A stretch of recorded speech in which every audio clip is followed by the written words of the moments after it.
Okay, since I have already done past this stuff on the doll I'm working on, I don't have a second kit yet.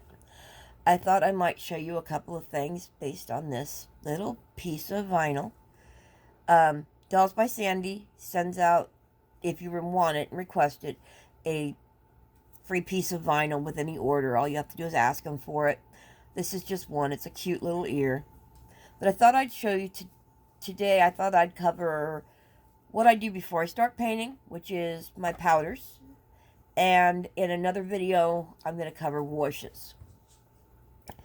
When I'm doing my creasing, blue and yellow undertones, veining, I use either, this is Coastal Scents, which is a makeup product, no longer made anymore, really hard to find. And this is Pan Pastels, which is a art medium, easy to find, not really that expensive either. You buy them in these type of containers, and then you want to get something called a colorless blender, right there.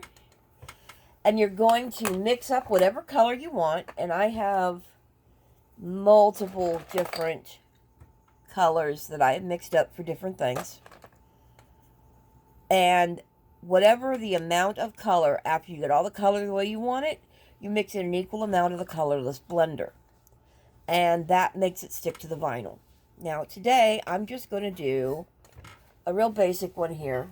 I use these makeup brushes, paint brushes, different styles. So I'm just going to show you a couple of really quick things. First of all, this stuff is highly pigmented. It doesn't take much to screw up. But it does come off with a pencil eraser. Okay. Now what I do first is I find things like where your crease would go, behind your ear, say. And I'm going to put it on here, and I'm going to rub it in really good with my brush here. Real good. Because I really wanted to get into the, the vinyl. Then you can take a cosmetic wedge and rub off any extra. And you can see it actually a little harder to get to behind the ear, but I make sure I rub off any extra. Do not worry at this point about it being a little dark. Remember, you're going to be painting over this. So, any dark colors, you may not find dark when you're done. And then I'm just going to do, here in this crease of this ear, a little bit around the front, just anywhere you have a crease. If you were doing an actual kit, the feet, the bottom of the feet, the hands, the little legs, creases. And I usually do this like that. And there you see it's just got the little creasing. And then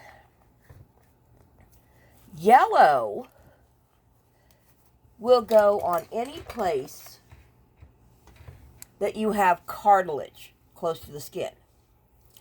This here on the ear is cartilage. So you're going to want to put it just a really light touch on the cartilage. And again, you're going to rub it in good with the brush. And this is a little bit overdone, but it's just for an example. And then rub off any extras. And you see you've just got that kind of a yellowish undertone. And the other color you're going to use is blue. And I use blue for my veins, for my anything deep, any kind of a deep place. So, say in here, inside the ear, I will do in blue. And then again, I rub it with this. And it doesn't really matter if it's a little dark right now, because it's going to lighten up and it's going to be covered a lot with paint. You may end up finding you have to reapply You can get a little brush in here too and just kind of rub it down. Really work it into the vinyl. This is just one I've cut off to reach in areas. And there you go. You've got blue highlights, yellow highlights. You've got some creasing. You can do, you know, obviously I wouldn't here, but here. Let's do a vein. There's a little bit of blue on it, and then we'll just rub that off good, and it'll look like a deep vein. I don't know if you can see that real well. And again, you may want to redo these once you are to that point. But there you go. That is how I start all my dolls. I use my powders to do my creases, blue undertones, yellow undertones, and veining. And that's that one.